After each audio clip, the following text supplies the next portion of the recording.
તળાજા તાલુકાના ગોહિલની પાદરી ગામે આજે શાળા પ્રવેશોત્સવ અને કન્યા કેળવણી મહોત્સવની ઉજવણી માત્ર એક સરકારી કાર્યક્રમ ન રહી, પરંતુ શિક્ષણ પ્રત્યેની લાગણી, આશા અને ઉજ્જવળ ભવિષ્યના સપનાઓની ઉત્સવ બની રહી હતી.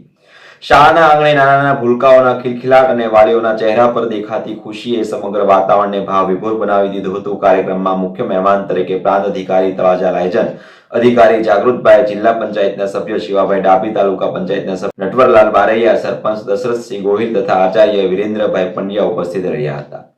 મહાનુભાવોના હસ્તે નવા પ્રવેશ મેળવનાર વિદ્યાર્થીઓનું તિલક કરી, ફૂલહાર પહેરાવીને શૈક્ષણિક કીટ આપીને હાર્દિક સ્વાગત કરવામાં આવ્યું હતું. નાના બાળકો જ્યારે પ્રથમ વખત શાળાના દ્વારે પહોંચ્યા ત્યારે તેમની આંખોમાં નવા સપનાઓ ઝળહળી રહ્યા હતા.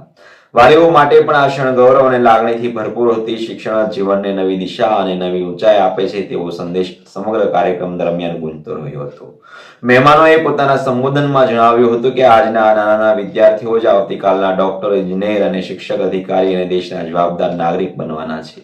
તેથી દરેક બાળક સુધી ગુણવત્તાયુક્ત શિક્ષણ પહોંચે તે સમાજની સામાજિક જવાબદારી છે. કાર્યક્રમના અંતે ગામના આગેવાનો, શિક્ષકો અને વાલીઓએ શિક્ષણના યજ્ઞમાં સતત સહભાગી રહેવાનો સંકલ્પ વ્યક્ત કર્યો હતો.